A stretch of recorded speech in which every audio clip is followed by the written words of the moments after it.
अब धीरे धीरे अजामिल वृद्धावस्था की ओर बढ़ता है। 88 वर्ष की जब उसकी आयु हो गई और जब उसकी मृत्यु का समय निकट आया तो यमराज के 3 दूत फांसी का फंदा लेकर अजामिल के सामने खड़े हुए। अजामिल ने जब उन्हें देखा तो अपने पुत्र को पुकारने लगा, नारायण बचाओ, नारायण बचाओ, नारायण बचाओ। उसका पुत्र दूर खेल रहा था, उसने नहीं सुना, लेकिन उसका पुत्र तो नहीं सुना, परंतु स्वर्ग में बैठे भगवान नारायण ने जरूर सुन लिया। भगवान ने सोचा कि मेरा भक्त मुझे बुला रहा है। उन्होंने अपने पार्षदों को भेजा तो पार्षद कहते हैं कि प्रभु वह आपको नहीं बल्कि आपके अपने पुत्र को पुकार रहा है, अपने पुत्र का नाम ले रहा है, आपको नहीं बुला रहा है। तो भगवान कहते हैं यह बताओ पहले नारायण नाम मेरा है कि उसका पुत्र का था? पार्षदों ने कहा आपका था। तो बोले वह मुझे ही पुकार रहा है।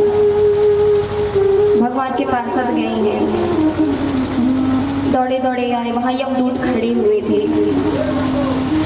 यमदूतों को धक्का दिया और अजामिल को मुक्त कराया।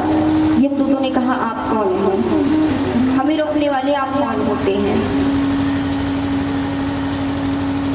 तो पार्षद कहते हैं पहले आप बताइए कि आप कौन हैं?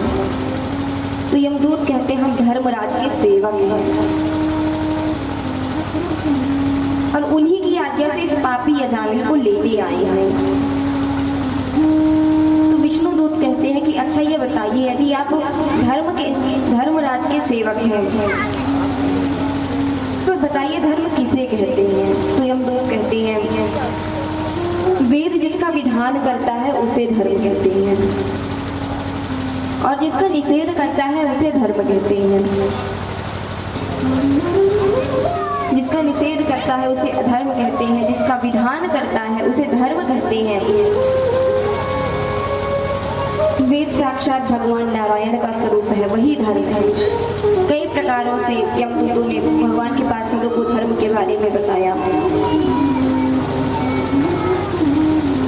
और इधर भगवान के पार्षद थे, उन्होंने कहा कि आप इसे नहीं ले जा सकते, इसने मृत्यु के समय अंतिम समय में हमारे भगवान नारायण का नाम लिया है। तो यमदूत थे, वह कहते हैं कि इसने अपने पुत्र का नाम लिया है, भाव से थोड़ी भगवान का नाम लिया है। तो भगवान के पार्षद थे, वह कहते हैं भाय कुभाय अलग आलस नाम जपत मंगल विसिदसि, कि चाहे भगवान का नाम भाव से लिया जाए या बिना भाव के लिया जाए सदा कल्याण ही करता है, मंगल ही करता है। इधर यमदूत जो थे यमराज के पास, धर्मराज के पास भागे भागे आए। तुरंत वह फांसी का फंदा डंडा सब धर्मराज के सामने पटक दिया और कहते महाराज अब हम ये काम नहीं कर सकते। गुस्से में थे बहुत ज्यादा। तो धर्मराज कहते हैं अच्छा ये बताइए इतने क्रोध में क्यों है, क्या हो गया? तो जो यमदूत थे वह कहते हैं कि महाराज हम तो गए थे अजामिल का प्राण लेने, लेकिन पता नहीं कहां से वहां श्वेत वर्ण के पीतांबरधारी जिनकी 4 भुजाएं थी, बहुत सुंदर स्वरूप था, वह आकर के पता नहीं कहां से हमें वहां से भगा दिए। बोलते हैं इसने भगवान नारायण का नाम लिया, हमारे प्रभु का नाम लिया। तो धर्मराज कहते हैं अरे तो धन्य हो गए कि तुम्हें साक्षात भगवान नारायण के पार्षदों का दर्शन हो गया है, भक्त का दर्शन हो गया है।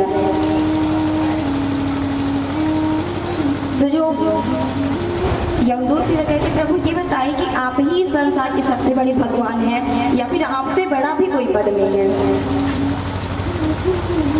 धर्मराज कहते हैं कि मुझसे भी बड़े भगवान नारायण है, वह सभी के एकमात्र कल्याण के कारण है।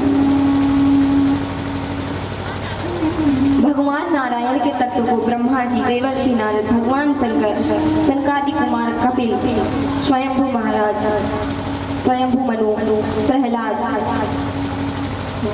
यही सब लोग जानते हैं। और मुझसे बड़े भगवान है जिनका नाम लेने से इंसान को, मनुष्य को, प्राणी को भगवान इस भव सागर से इस भक्त सागर से प्राणी तर जाता है। तो तुम सब तो धन्य हो गए, कृतार्थ हो गए। तो कहते हैं कि आज से तुम ध्यान रखना कि जो बकवास करता हो, अधर्म की बातें करता हो, असत्यता की बातें करता हो, उसे ही लेकर के आना। लेकिन जिसने कभी भी भाव से भगवान का एक भी बार नाम लिया हो पूरे जीवन में, उसे लेकर मत आना। यमदूतों ने इस प्रकार उपदेश जब धर्मराज का सुना, शांत हो गया उनका क्रोध। इधर भगवान के पार्षद भी निकल पड़े, क्योंकि अजामिल कुछ कहना चाहता था पार्षदों से, लेकिन उसके कहने के पहले ही जो पार्षद थे वहां से चले गए। तो अजामिल पूछता है, मैं कितना बड़ा अज्ञानी हूँ जिसने इस संसार के माया में फंस करके भगवान की भक्ति नहीं की, पूरा जीवन ऐसे ही गवा दिया, व्यर्थ ही गवा दिया।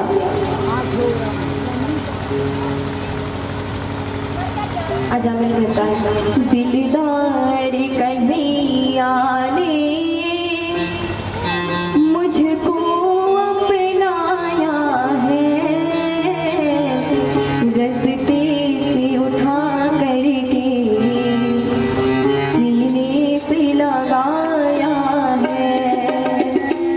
दिलदार कन्हैया ने मुझको अपनाया है,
बहुत भजन करूंगा जिससे मुझे घोर अंधकार नरक में न जाना पड़े। इधर अजामिल ऐसा विचार करके घर छोड़ करके हरिद्वार चल दिया। वहाँ भगवान का भजन करता है और भगवान को प्राप्त कर लेता है।